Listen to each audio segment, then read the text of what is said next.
Hello friends, again welcome back to my YouTube channel. आज हम देखेंगे झारखंड जीएनएम का प्रीवियस ईयर क्वेश्चन पेपर 2024 का फिजिक्स सब्जेक्ट का।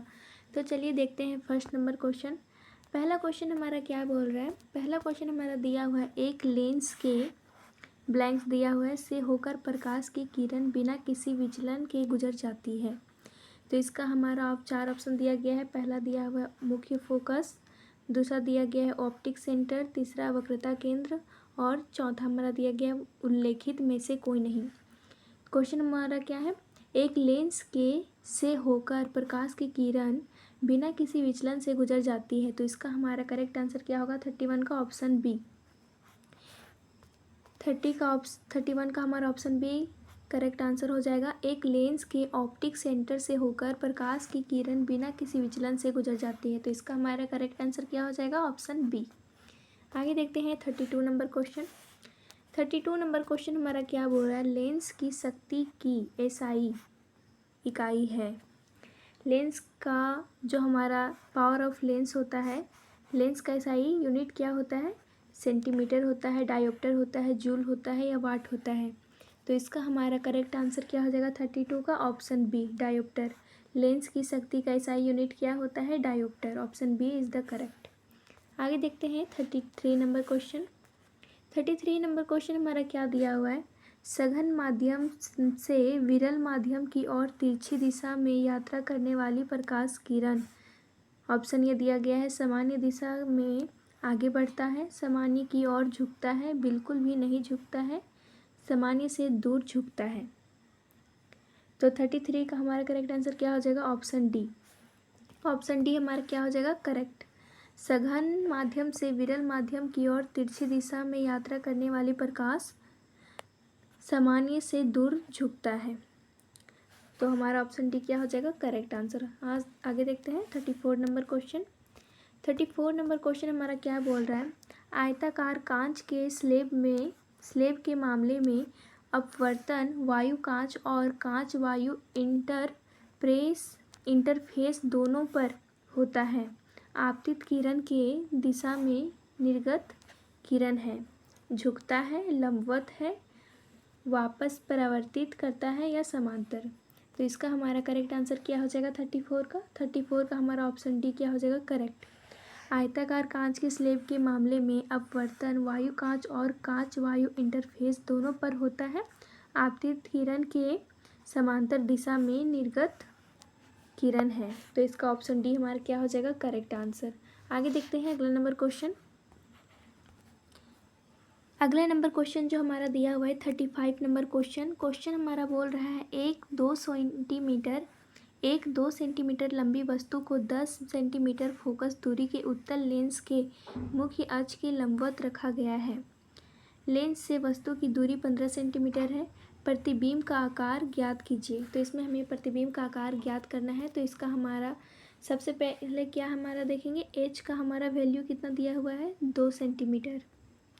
और फोकल लेंथ का वैल्यू हमारा कितना दिया गया है, फोकल लेंथ का वैल्यू हमारा दिया गया है 10 सेंटीमीटर प्लस 10 सेंटीमीटर।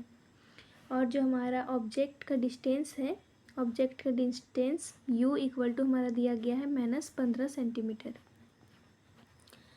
तो आगे हम अब इसका लेंस का फॉर्मूला यूज़ करेंगे। लेंस का फॉर्मूला हमारा क्या होता है, लेंस का फॉर्मूला हमारा होता है 1/f equal to 1/v minus 1/u। उसके बाद फिर हमारा क्या आ जाएगा, इसमें हम 1/f equal to 1/v minus 1/u।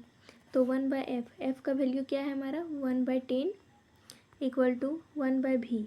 हम v का वैल्यू हमें ज्ञात करना है माइनस 1/u। u का वैल्यू हमारा कितना दिया हुआ था, तो u का वैल्यू हमारा था -15।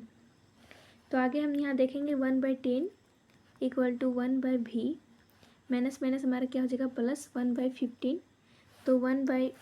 तो फिर यहाँ पे हमारा हो जाएगा 1/v इक्वल टू 1/10 प्लस हमारा 15 इधर है तो माइनस हो जाएगा हमारा -15 -1/15। इसका जब हम एलसीएम लेंगे तो हमारा एलसीएम क्या आ जाएगा, 30 आएगा एलसीएम।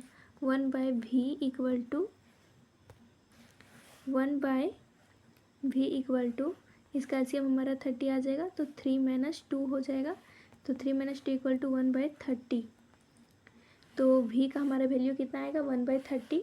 तो जब 1/v इक्वल टू 1/30 करेंगे, इसको क्रॉस मल्टीप्लाई करेंगे तो हमारा 30 × 1 30 हो जाएगा और v इक्वल टू 1, तो v इक्वल टू 30 हमारा v का वैल्यू कितना आएगा 30। उसके बाद जब हमारा v का वैल्यू 30 आ जाएगा, उसके बाद हम m का वैल्यू निकालेंगे। तो m का वैल्यू हमारा, इसका फार्मूला क्या होता है v/u। तो इसमें हम फार्मूला लगाएंगे, v का जो वैल्यू हमारा है वो 30 था और u का वैल्यू 15 था, -15। तो इसको जब काटेंगे तो हमारा -2 वैल्यू आ जाएगा m का। अब इमेज, हाइट का इमेज का वैल्यू निकालेंगे हम। तो हाइट का इमेज इक्वल टू हमारा क्या हो जाएगा m × h0। तो m का वैल्यू हमारा कितना था -2 इंटू हाइट का वैल्यू हमारा दिया हुआ था 2 सेंटीमीटर, तो -4 सेंटीमीटर। तो इसका हमारा करेक्ट आंसर क्या हो जाएगा इसका करेक्ट आंसर क्या हो जाएगा मेरा 4.0 centimetre, -4.0 centimetre is the correct answer. तो इसका हमारा ऑप्शन डी क्या हो जाएगा करेक्ट। आगे देखते हैं 36 नंबर क्वेश्चन। 36 नंबर क्वेश्चन हमारा दिया हुआ है, बोल रहा है समतल दर्पण द्वारा बनाया गया प्रतिबिंब हमेशा होता है। समतल दर्पण द्वारा बनाया गया प्रतिबिंब हमेशा कैसा होता है, आभासी और सीधा, वास्तविक और सीधा, आभासी और उल्टा, वास्तविक और उल्टा। तो इसका हमारा करेक्ट आंसर क्या हो जाएगा 36 का ऑप्शन ये। समतल दर्पण द्वारा बनाया गया प्रतिबिंब हमेशा कैसा होता है, आभासी और सीधा होता है। आगे देखते हैं 37 नंबर क्वेश्चन। 37 नंबर क्वेश्चन में हमारा बोला जा रहा है परावर्तन के नियम सभी प्रकार के ब्लैंक्स दिए हुए पर लागू होते हैं। तो हमारा यहाँ पे ऑप्शन दिया हुआ है 4 ऑप्शन, अवतल दर्पण, उत्तल दर्पण, परावर्तक सतहें और लेंस। तो हमारा करेक्ट आंसर क्या हो जाएगा 37 का ऑप्शन सी। परावर्तन के नियम सभी प्रकार के परावर्तक सतह पर लागू होते हैं। Correct answer is option C. आगे देखते हैं 38 नंबर क्वेश्चन। 38 नंबर क्वेश्चन हमारा क्या दिया हुआ है, क्वेश्चन बोल रहा है एक गोलाकार दर्पण की परावर्तक सतह के केंद्र एक बिंदु है, इसे कहा जाता है। तो इसे क्या कहा जाता है, वक्रता केंद्र, मुख्य धुरी, ध्रुव या मध्य बिंदु। तो इसका हमारा 38 का करेक्ट आंसर क्या हो जाएगा ऑप्शन सी।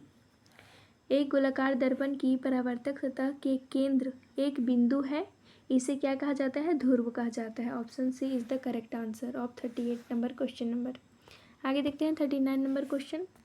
39 नंबर क्वेश्चन हमारा क्या दिया हुआ है, एक गोलाकार दर्पण के ध्रुव और मुख्य फोकस के बीच की दूरी को क्या कहते हैं। एक गोलाकार दर्पण के ध्रुव और मुख्य फोकस के बीच की दूरी को क्या कहते हैं, पोल की लंबाई, वक्रता त्रिज्या, मुख्य धुरी या फोकल लंबाई। तो इसका हमारा करेक्ट आंसर क्या हो जाएगा 39 का option D is the correct answer. एक गोलाकार दर्पण के एक गोलाकार दर्पण के ध्रुव और मुख्य फोकस के बीच की दूरी को क्या कहते हैं, फोकल लंबाई, focal length is the correct answer option D. आगे देखते हैं अगला नंबर क्वेश्चन। अगला नंबर क्वेश्चन जो हमारा दिया हुआ है 40 नंबर क्वेश्चन। क्वेश्चन बोल रहा है छोटे द्वारकों वाले गोलाकार दर्पण के लिए वक्रता त्रिज्या बराबर पाई जाती है। तो इसका करेक्ट आंसर क्या आ जाएगा, ऑप्शन दिया गया है फोकस लंबाई का दुगुना, फोकस लंबाई का आधा, फोकस लंबाई, फोकल लंबाई या फिर उल्लेखित में से कोई नहीं। तो इसका हमारा करेक्ट आंसर क्या हो जाएगा 40 का ऑप्शन ये। छोटे द्वारकों वाले गोलाकार दर्पणों के लिए वक्रता त्रिज्या बराबर फोकल लंबाई का दोगुना पाई जाती है। Option A is the correct answer. आगे देखते हैं 41 नंबर क्वेश्चन। 41 नंबर क्वेश्चन क्या बोल रहा है, एक व्यक्ति मायोपिया और हाइपरमेट्रोपिया दोनों से पीड़ित है। एक कोई व्यक्ति है जो सफ़र कर रहा है, मायोपिया से भी सफ़र कर रहा है और हाइपरमेट्रोपिया से भी सफ़र कर रहा है। तो दोष के ठीक करने के लिए एक लेंस की आवश्यकता होती है। तो उस लेंस को तो कौन से लेंस की आवश्यकता होगी उसे। ऑप्शन दिया गया है द्विफोकल लेंस, अवतल लेंस, उत्तल लेंस, समतल उत्तल लेंस। तो इसका हमारा करेक्ट आंसर क्या आ जाएगा 41 का। 41 का हमारा ऑप्शन ये क्या हो जाएगा correct answer, bifocal lens is the correct answer.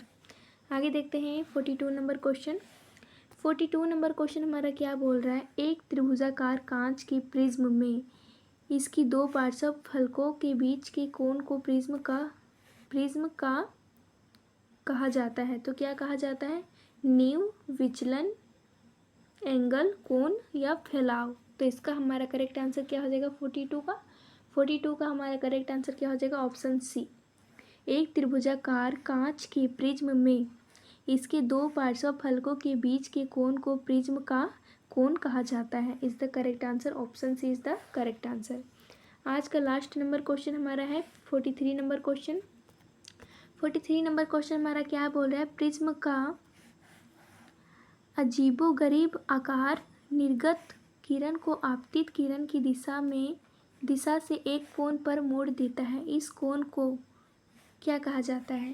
तो इस कोण को क्या कहा जाता है, विचलन, अपवर्तन, प्रिज्म या उल्लेखित में से कोई नहीं। मतलब ये जो 3 ऑप्शन दिया गया है इनमें से कोई नहीं। तो इसका हमारा करेक्ट आंसर क्या हो जाएगा 43 का हमारा ऑप्शन ये क्या हो जाएगा करेक्ट आंसर।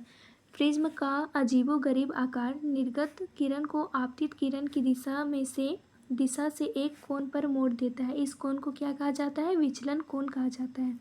तो option A is the correct answer.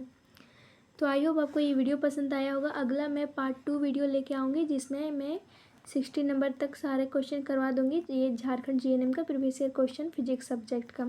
Thank you so much.